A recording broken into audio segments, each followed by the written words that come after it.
Hey les bambins, j'espère que vous allez bien, en tout cas moi ça va nickel. On se retrouve aujourd'hui pour une nouvelle vidéo sur la 11e journée de Liga.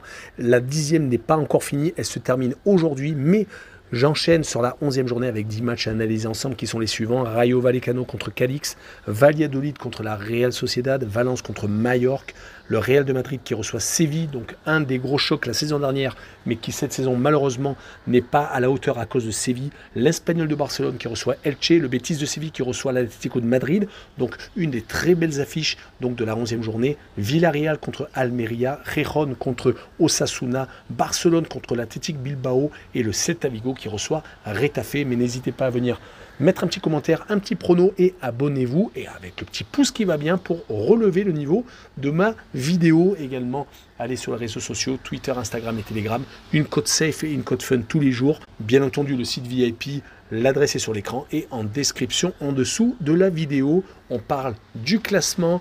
Le premier est le Real de Madrid, toujours avec 28 points, 9 victoires et un petit match nul. Deuxième, Barcelone, avec un match en retard qui joue ce soir avec 22 points, donc 6 points de retard. Mais le Barça devrait peut-être gagner sa rencontre. Troisième, la Real Sociedad avec le même nombre d'unités. Quatrième, l'Atlético avec 20 points. Cinquième, le Betis de Séville avec 20 points également. Sixième, Bilbao, les Basques avec 18 unités. Septième, Villarreal avec 15 points, à égalité avec Valence, qui est 8e en fin de classement, 15e Majorque avec 9 unités, 16e Retafe avec le même nombre de points, 17e Gijón avec 8 points, 18e Almeria avec 7 unités, à égalité avec Cadix qui est 19e également avec le même nombre de points, et 20e Elche avec seulement 3 points. On attaque avec le Rayo Vallecano qui reçoit Cadix. Le Rayo est au milieu de tableau, vient d'enchaîner 2 partages de points consécutifs contre Retafe et contre l'Atlético de Madrid, égalisant dans les dernières secondes à Madrid grâce à Falcao sur penalty. Mais le Rayo est tout de même meilleur à la maison car à l'extérieur c'est très compliqué, que des défaites. Ils vont jouer contre Cadix qui reste sur 4 matchs nuls consécutifs contre Villarreal, l'Espagnol, Gijón et contre le Betis de Séville. Donc ils sont capables d'accrocher beaucoup d'équipes et ils n'ont pour l'instant que 7 points.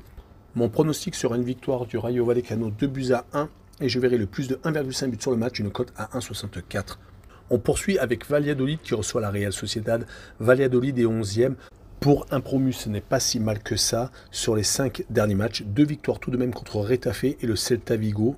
Mais les 2 défaites contre Cadix et l'Espagnol de Barcelone les ont empêchés de monter plus haut. Rappelons qu'ils ont tout de même accroché le Betis de Séville 0-0. Ils vont jouer contre la Real Sociedad qui est vraiment en état de grâce, qui est sur les 5 derniers matchs sur 5 victoires, toutes compétitions confondues, combattu 2 fois le Sheriff Tiraspol, l'une des révélations de la saison dernière en Ligue des Champions, et ont réussi également à battre le Villarreal, le Celta Vigo et Majorque, et quasiment tout le temps sans prendre de but. Sur ce match-là, je les vois s'imposer 1-0 les Basques, et je vois le draw no bet avec le pari remboursé 6 matchs nuls, une cote à 1,47.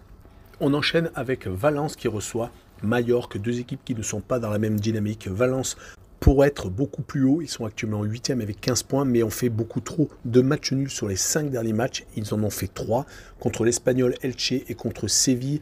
2 victoires seulement sont venues jalonner dans cette série, avec 3-0 contre le Celta Vigo et 2-0 contre Osasuna. Du côté de Majorque, 3 défaites et un match nul sur les 4 derniers matchs. C'était tout de même contre Barcelone, Séville et contre la Real Sociedad, donc il n'y a pas à rougir. Mais le match nul à Elche est un point certes, mais c'était contre le dernier du classement qui ne s'en sort pas du tout.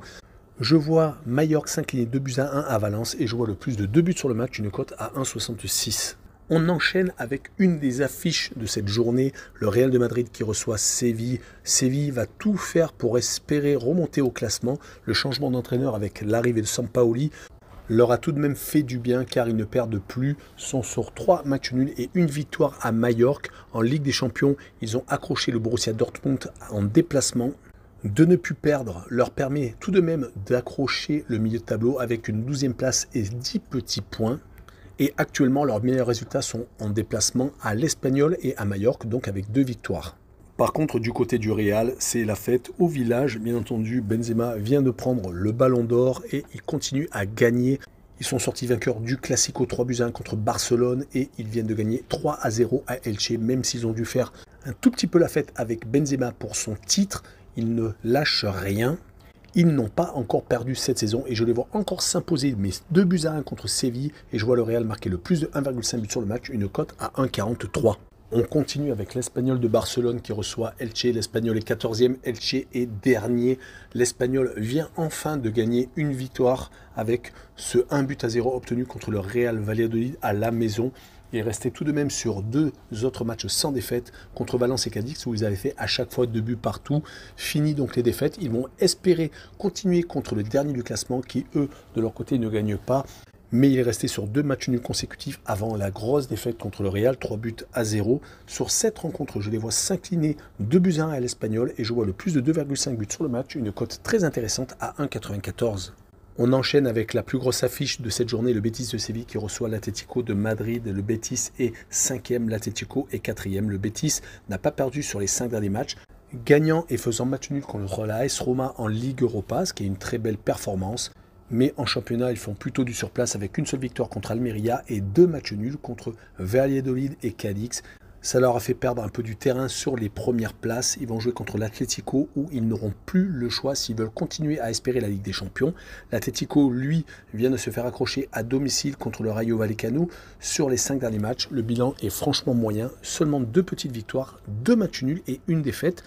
Ils n'ont d'ailleurs pas réussi à battre le club de Bruges, ne marquant aucun but contre cette formation belge. Sur cette rencontre, je vois le match nul, 1 but partout entre les deux formations et je vois la double chance 1N avec une cote à 1,66. On continue avec Villarreal contre Almeria. Villarreal avait très bien commencé, quasiment aucun but d'encaissé dans les premières rencontres, mais ça a commencé donc à se gâter contre Lech Poznan, même s'ils avaient remporté la victoire en Ligue Europa Conférence. Depuis, c'est beaucoup moins bien. Même si la Ligue Europa Conférence leur ont permis de retrouver des couleurs, ils restent sur 2 victoires consécutives, donc contre les Autrichiens de l'Austria et contre Osasuna en championnat 2-0. Leur adversaire Almeria est promu et ils sont actuellement relégables avec 7 petits points. Ils n'ont gagné qu'une fois lors des 5 dernières rencontres, c'était contre le Rayo Vallecano, mais c'est très compliqué. Les 4 défaites étaient contre Osasuna, Mallorca, l'Athletic Bilbao et le Betis de Séville. Sur cette rencontre, je vois Villarreal s'imposer 3-0 et je vois le plus de 2,5 buts sur le match, une cote à 1,69. On enchaîne avec Gijón contre Osasuna. Gijón est également promu en Liga. Ils sont actuellement juste au-dessus de la barre de relégation. Ils n'ont fait qu'une victoire sur les 5 derniers matchs et ont réussi à accrocher lors de la dernière rencontre Cadix 1 but partout. Mais c'est quand même compliqué cette première division espagnole car leurs 3 défaites ont été contre le Betis de Séville, la Real Sociedad et l'Atlético de Madrid, contre les gros bras. Ils vont profiter du déplacement d'Osasuna chez eux pour espérer prendre des 3 points. Mais Osasuna, c'est loin d'être ridicule en déplacement. 2 victoires et 1 match nul sur les 5 premiers matchs hors de leur base.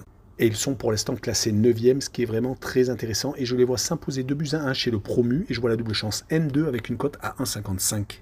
On continue avec Barcelone contre l'Athletic Bilbao, une rencontre très intéressante. Les Barcelonais jouent ce soir le dernier match de la 10e journée contre Villarreal. Ça va peut-être leur permettre de se rapprocher du Real. Rappelons qu'ils ont perdu le classique contre les Madrilènes 3-1.